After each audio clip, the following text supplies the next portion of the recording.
За та бүхэндээ энэ өдрийн мэндийг хүргье. За миний би өнөөдөр Монголын хуулийн тогтолцоонд за тэр тусмын хуулийн байгууллагуудын тогтолцоонд гажиг тогтолцооны талаар нийгэмд үүссэн гажиг хөгжлийн талаар нэг өөрийн мэдж байгаа зүйлийн талаар үзэж харж байгаа зүйлийн талаар ингээд сэтгэлээ хуваалцах гэсэн.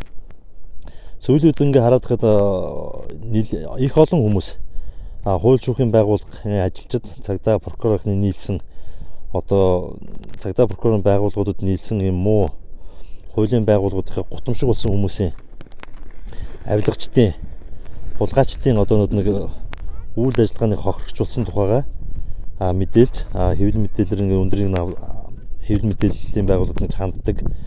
За ингэсний дараа болохоор нөө холбогдох байгууллагууд нь шалгаж авч үзээд ингэ гин буруутай байсан ингэ тогтоогод явдаг юм гажиг тогтолцоо яг энэ цаг хугацаанд бий болоод байна л да.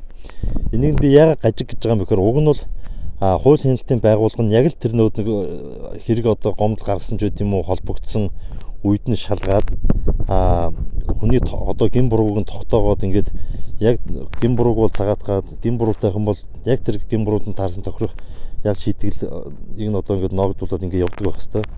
Гэтэл болохоор сүүлийн одоо энэ 30 жилийн хугацаанд хуулийн байгууллага яг л юм юм хилмигдүүлдэг, хохироодог.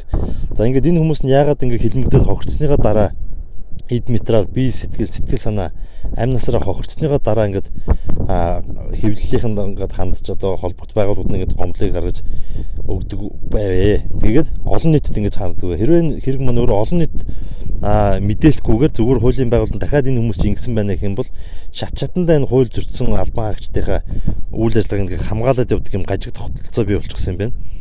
Тэгээд яагаад энийг өмнө нь хэлж болдгоо ингээд дандаа хохирцсныгаа дараа ингээд өчнөө олон жилээр сар жилээр одоо энэ хуулийн байгууллагуудын дарамт шахалтын хууль боожлагын үзээгүй хүмүүс бол энэ талаар мэддэг юм байна. Эдгээр одоо сенсацаа шоудлаа.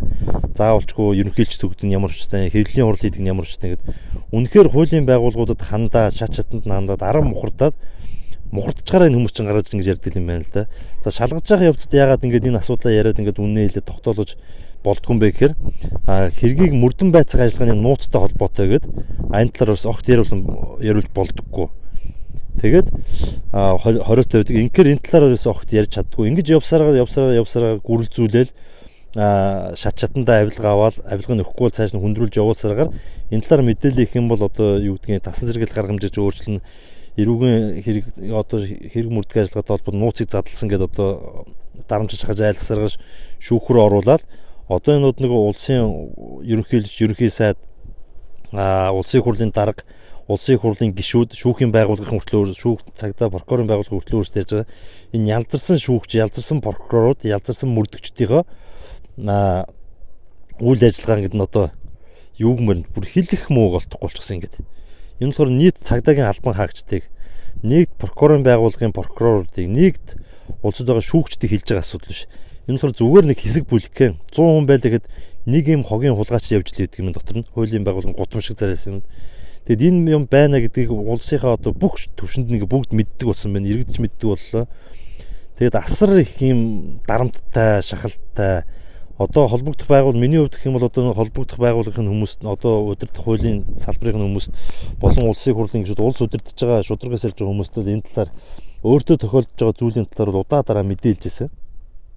За ингээ мэдээлэлд явуулангууд тэндээс хуулийнхаа дагуу иргэнээс төрийн байгууллага албан тушаалтанд өргөдөл гомдол гаргах тухай хуулийн холбогдох заалтын дагуу харьяа байгууллагууд руу ингээд шилжүүлдэг.